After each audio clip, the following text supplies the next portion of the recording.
Assalamualaikum warahmatullahi wabarakatuh. Jumpa lagi di channel kami Keluarga Exmut. Selamat pagi ya teman-teman. Semoga teman-teman senantiasa diberikan kesehatan. Semoga senantiasa diberikan banyak keberkahan dan semoga senantiasa dimudahkan dalam segala urusannya. Amin.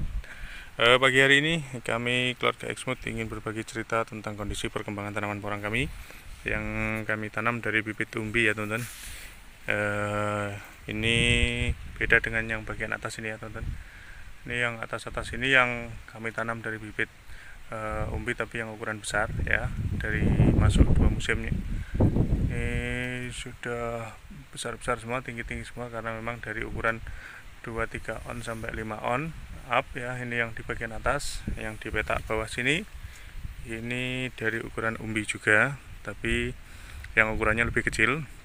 Nah, ini teman-teman bisa lihat kondisi perkembangannya yang untuk bibit umbi yang lebih kecil, yang isinya di sini rata-rata di bawah 30 ya, di bawah 30 di atas 20 teman-teman.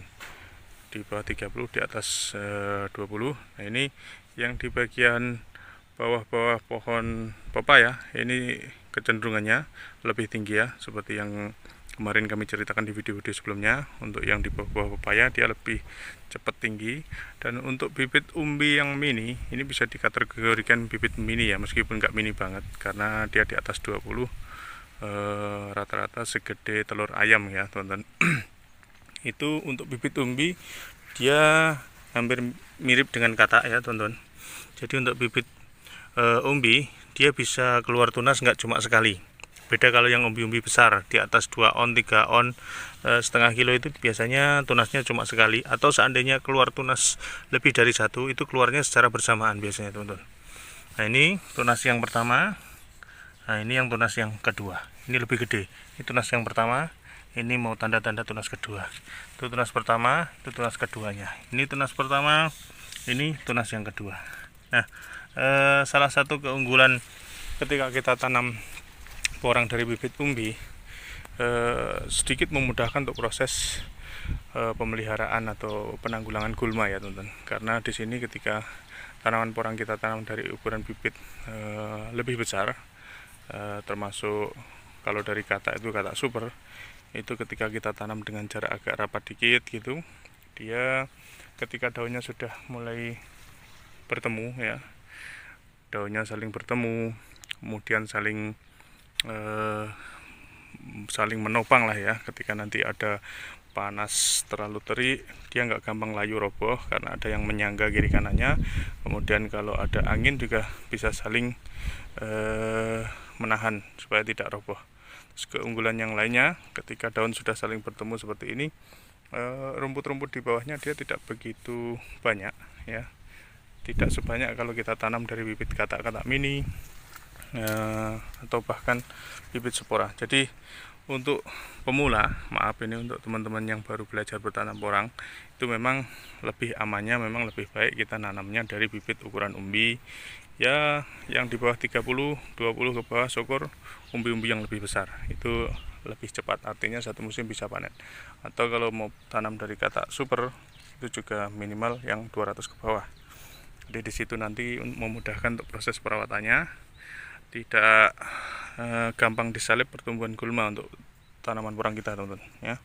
Karena untuk kita yang masih belajar di tahap awal, apalagi yang baru mau tanam di musim ini, itu nanti kita akan kaget ketika tanaman porang kita pertumbuhannya kalah dengan gulma. Nah, itu nanti kalau teman-teman yang belum pernah punya pengalaman, nanti akan tersedot banyak biayanya untuk perawatan tanaman porang dalam menanggulangi pertumbuhan gulma teman-teman.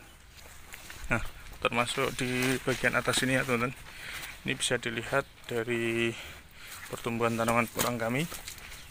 Yang bawahnya kami kasih spora.